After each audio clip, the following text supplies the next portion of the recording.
قرآن مجید فرقان حمید کے آداب میں سے اور اس کے لوازمات میں سے یہ بات ہے کہ قرآن مجید فرقان حمید کو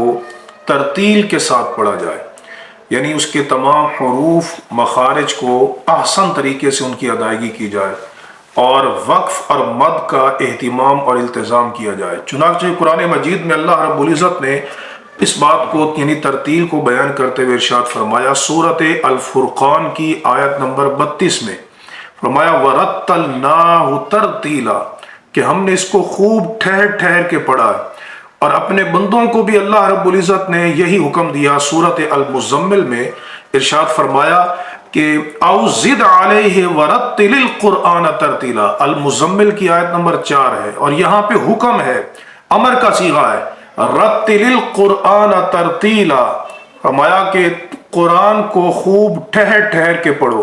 اس سے معلوم ہوا کہ خوب ٹھہر ٹھہر کے پڑھنا قرآن مجید فرقان حمید کے آداب میں سے ہے اور اس کے واجبات اور لوازمات میں سے ہے۔ ہمارے اکثر قراء اس چیز کا اہتمام نہیں کرتے، اور وہ تراویح میں ان کی کوشش ہوتی ہے کہ وہ جلد از جلد قرآن مجید کو ختم کریں، اور اس میں کوئی حرف چھوٹ جائے، کوئی لفظ چھوٹ جائے تو انہیں اس کی پرواہ نہیں ہوتی۔ تو یہ ایک بڑا سنگین معاملہ ہے، چونکہ یہ اللہ تبارک و تعالیٰ کا کلام ہے۔ نبی کریم رؤوف الرحیم صلی اللہ تعالیٰ علیہ وسلم آپ قرآن کو کس طرح پڑھتے تھے؟ یہ میرے ہاتھ میں سنن الترمذی ہے، حضرت عائشہ صدیقہ رضی اللہ تعالیٰ عنہ نے جو سرکار دو عالم علیہ السلام کی قرات کی کیفیت کو بیان فرمایا ہے، وہ کیا ہے؟ فرمایا کہ نعتت قراءتہ، حدیث نمبر 3150 ہے۔ حضرت عائشہ صدیقہ نے حضور کی قرات کی صفت کو بیان کیا تو فرمایا کہ فَإِذَا هِيَ تَنْعَتُ قِرَاءَةً مُفَسَّرَةً حَرْفًا حَرْفًا کہ نبی کریم رؤوف الرحیم صلی اللہ تعالی علیہ وسلم اس طرح قرآن پڑھتے تھے کہ ایک ایک حرف جدا ہوتا تھا، جدا جدا اس کو سرکار دو عالم علیہ السلام اس کی احسن طریقے سے ادائیگی فرماتے تھے۔ صحیح بخاری کے اندر اس کی تھوڑی سی وضاحت موجود ہے جو صحابہ کرام رضوان اللہ تعالی علیہ مجمعین نے بیان فرمائی ہے کہ نبی کریم رؤوف الرحیم صلی اللہ تعالی علیہ وسلم کس طرح تلاوت کرتے تھے۔ یہ میرے ہاتھ میں صحیح بخاری ہے، اس کی حدیث نمبر 5045 ہے اور 5046۔ حضرت انس رضی اللہ تعالیٰ عنہ سے پوچھا گیا کہ کیف کانت قراءۃ النبی صلی اللہ تعالیٰ علیہ وسلم کہ نبی کریم رؤوف الرحیم صلی اللہ تعالیٰ علیہ وسلم کی قراءت کی کیفیت کیا تھی، حضور کس طرح قرآن پڑھتے تھے؟ تو فرمایا کانت مدہ، وفی روایت کان یمد مدہ کہ حضور نبی کریم رؤوف الرحیم صلی اللہ تعالیٰ علیہ وسلم آپ حروف کو مد کے ساتھ پڑھتے تھے، یعنی جہاں مد کا استحقاق ہوتا وہاں مد کے ساتھ پڑھتے تھے۔ پھر آپ نے حضرت انس نے پڑھا بسم اللہ الرحمن الرحیم، یعنی اس میں آپ نے یمدو بسم اللہ، اللہ اس میں جلالت کی لام کو بھی آپ نے مد کے ساتھ پڑھا، وَيَمُدُّ بِالرَّحْمَانِ اور رحمان میں میم کو بھی مد کے ساتھ پڑھا، اور وَيَمُدُّ بِالرَّحِيمِ اور رحیم میں ہا کو بھی مد کے ساتھ پڑھا۔ فرمایا کہ نبی کریم رؤوف الرحیم صلی اللہ تعالی علیہ وسلم آپ اس طرح قرآن کی تلاوت فرماتے تھے۔ اور قرآن مجید فرقان حمید میں جو ترتیل ہے حدیث کے اندر موجود ہے کہ اخروی ثواب بھی بندے کو تب ملے گا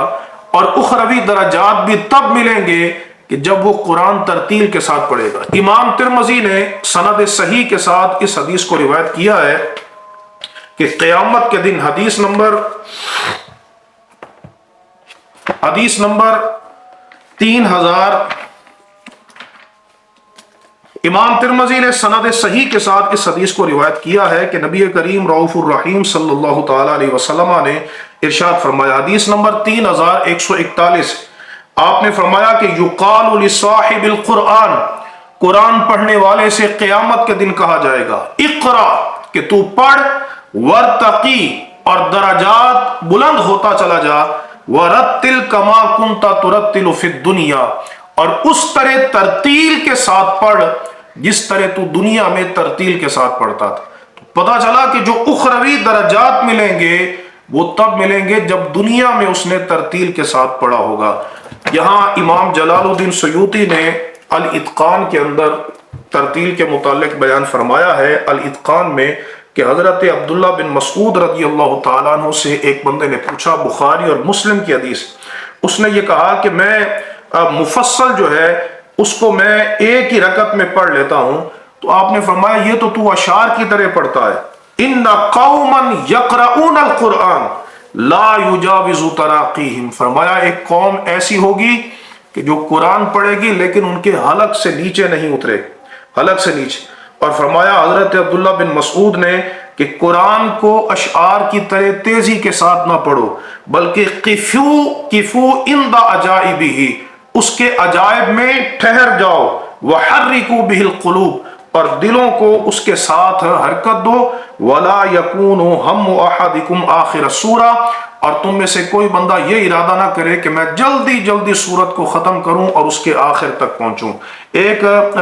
مقام پہ فرماتے ہیں امام جلال الدین سیوطی کہ ترتیل کا ایک فائدہ تدبر ہے، یعنی قرآن مجید فرقان حمید کی آیات میں غور کرنا ہے، اور یہ غور کرنا، یہ تدبر کرنا اسی صورت میں ممکن ہے کہ جب قرآن مجید کو ترتیل کے ساتھ پڑھا جائے۔ اللہ تبارک و تعالیٰ نے قرآن مجید میں فرمایا لِيَدَّبَّرُوا آیاتی، کہ وہ اس کی آیات میں تدبر کرے، اور فرماتے ہیں وَلِأَنَّهُ أَقْرَبُ إِلَى الْإِجْلَالِ وَالتَّوْقِيرِ،